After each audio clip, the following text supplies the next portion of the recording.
কেমন মন্ত্রিসভা দেখার জন্য একটু অপেক্ষা করতে হবে।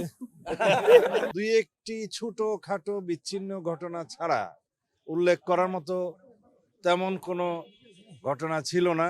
বলতে গেলে শতকরা শতভাগই শান্তিপূর্ণ নির্বাচন অনুষ্ঠিত হয়েছে।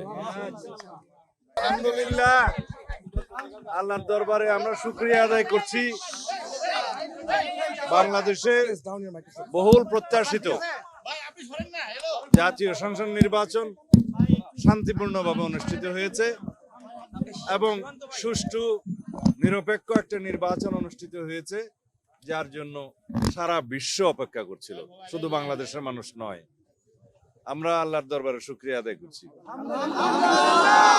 এদেশের জনগণের প্রতি শুকরিয়া আদায় করছি, তাদেরকে অসংখ্য ধন্যবাদ প্রদান করছি। তারা ধৈর্য ধরে এই ত্রয়োদশ জাতীয় সংসদ নির্বাচনে অংশগ্রহণ করেছেন এবং ভোট প্রয়োগের পর ভোট পাহারা দিয়েছেন। দুই একটি ছোট খাটো বিচ্ছিন্ন ঘটনা ছাড়া উল্লেখ করার মতো তেমন কোনো ঘটনা ছিল না। বলতে গেলে শতকরা শতভাগই শান্তিপূর্ণ নির্বাচন অনুষ্ঠিত হয়েছে।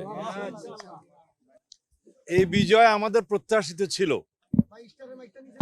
আমরা বাংলাদেশের জনগণের যে স্রোত বিএনপির অভিমুখে দেখেছি, আমাদের নেতা জনাব তারেক রহমান যেখানেই গিয়েছেন, তিনি স্বদেশ প্রত্যাবর্তনের পরে যেই অভ্যর্থনা পেয়েছেন, আমরা তখনই এদেশের মানুষের মন বুঝতে পেরেছি। তারা অপেক্ষা করছে দীর্ঘ 17 বছর পরে গণতান্ত্রিকভাবে একটা নির্বাচনে অংশগ্রহণ করে ভোটাধিকার প্রয়োগ করে এদেশের নতুন যাত্রা শুরু করার জন্য। বাংলাদেশের গণতন্ত্রের, শক্তিশালী গণতন্ত্রের ভিত্তি রচনা শুরু হয়েছে। গণতান্ত্রিক যাত্রা অব্যাহত থাকবে ইনশাআল্লাহ। এদেশের সকল রাষ্ট্র কাঠামোর গণতান্ত্রিক সংস্কার এবং সংবিধানের কাঙ্ক্ষিত গণতান্ত্রিক সংস্কার করা হবে, যেটা আমাদের 31 দফার উদ্দেশ্য ছিল, লক্ষ্য ছিল, এবং তার ভিত্তিতে আমরা আমাদের ইশতেহার প্রণয়ন করেছি।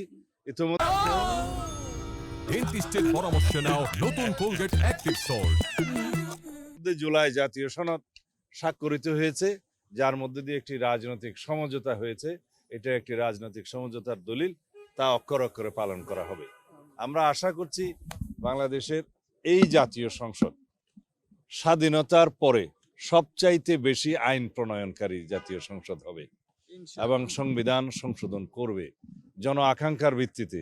আমাদের শহীদদের আকাঙ্ক্ষা অনুযায়ী, প্রত্যাশা অনুযায়ী, তরুণ প্রজন্মের প্রত্যাশা অনুযায়ী এই দেশকে আমরা মেধা নির্ভর, প্রযুক্তি নির্ভর এবং জ্ঞান নির্ভর রাষ্ট্র বিনির্মাণের জন্য আমরা সমগ্র দেশবাসীর সহযোগিতা চাই, গণমাধ্যমের সহযোগিতা চাই, সমাজের, রাষ্ট্রের সকল স্তরের যে যেখানে আছেন, সমাজের যারা দায়িত্ব পালন করছেন, রাষ্ট্রের বিভিন্ন স্তরে দায়িত্ব পালন করছেন, সকলের সহযোগিতা চাই একটি শক্তিশালী সাম্যের ভিত্তিতে মানবিক মর্যাদার এবং সুশাসন প্রতিষ্ঠার। আমরা 3টি জিনিসকে সবচেয়ে বেশি গুরুত্ব দিচ্ছি: আইনের শাসন প্রতিষ্ঠা, দেশের অর্থনৈতিক সমৃদ্ধি এবং দুর্নীতি নির্মূল করা। গুরুত্বপূর্ণ বিষয় হচ্ছে, আমরা আশা করছি আজকে বিকেলের মধ্যে নির্বাচন কমিশন আনুষ্ঠানিকভাবে গেজেট নোটিফিকেশনের মাধ্যমে ফলাফল ঘোষণা করবেন এবং তারপর থেকে ক্ষণগণনা শুরু হবে সংসদ সদস্যদের শপথ নেয়ার বিষয়টি।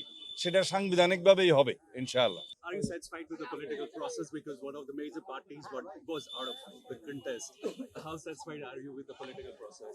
Of course, the people of the country, they knows this is very much inclusive election, and if you like to mention the exclusion of Awami League and etc., people have rejected through the mass uprising in last August 2024, and they are being prosecuted, and also the investigation is going on as against the political party Awami League.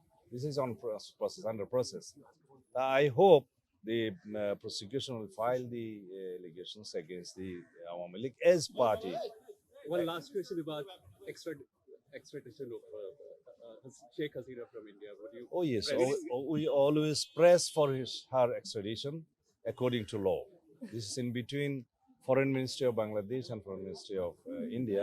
We also ask the government of India to please send her back for facing the trial in our country. Thank you very much. ভারতের সাথে আপনার সম্পর্ক কেমন হবে সরকার গঠন করার পরে ভারতের সাথে সম্পর্ক সহ আওয়ামী লীগের যে শেখ হাসিনা ওখানে আছেন সেই বিষয়গুলো নিয়ে বিচার প্রক্রিয়াটা কি হবে সকল neighboring countries and with all countries of the world, we need friendly relationship on the basis of the sovereign equality and dignity, and also on the basis of equality and mutual respect.